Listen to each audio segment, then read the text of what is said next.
দেখো জন্মাষ্টমী স্পেশালে আমি তারপরে আরেকটা রেসিপি নিয়ে এলাম তোমাদের কাছে।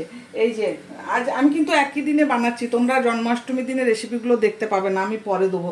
এই যে ভাবলাম মালপোয়া বানাই, কিন্তু মালপোয়া আর সেই সুজি আর ময়দা দিয়েই বানাতে হবে, তা আমি বললাম না একটু অন্যরকম কিছু বানাই।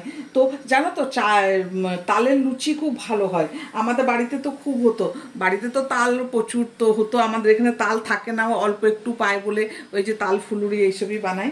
তো এই যে তার জন্য আমি দেখো একটুখানি এই যে তাল শাঁসটা নিয়ে নিয়েছি, আর এই যে একটুখানি ঘি দিয়ে দিচ্ছি এটার মধ্যে।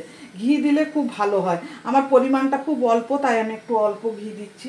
নিয়ে এই যে আটাটা দিয়ে মেখে নেবো। এটার মধ্যে আমার নুন মিষ্টি কিচ্ছু দেওয়ার দরকার নেই, কেননা আমার তাল শাঁসটার মধ্যে সব দেওয়া আছে। তো আমি এটা এখন মেখে নেবো। এই যে দেখো ভালো করে মেখে এই যে লুচি লই বানিয়ে নিয়েছি, এই যে এরমভাবে। এবার আমি লুচিটা বেলে নেবো।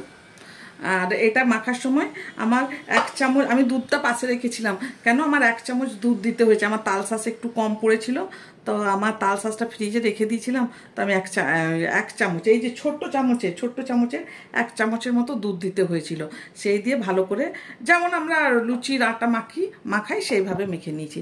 এবারে লুচিগুলো বেলে নেবো।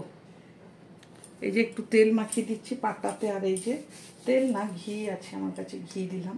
এই যে লুচিগুলো বানিয়ে নেব।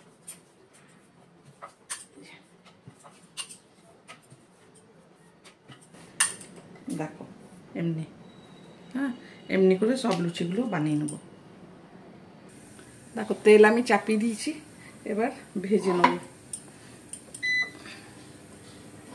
লুচিগুলো। তেল গরম আছে একদম, কত সুন্দর ফুলবে দেখো।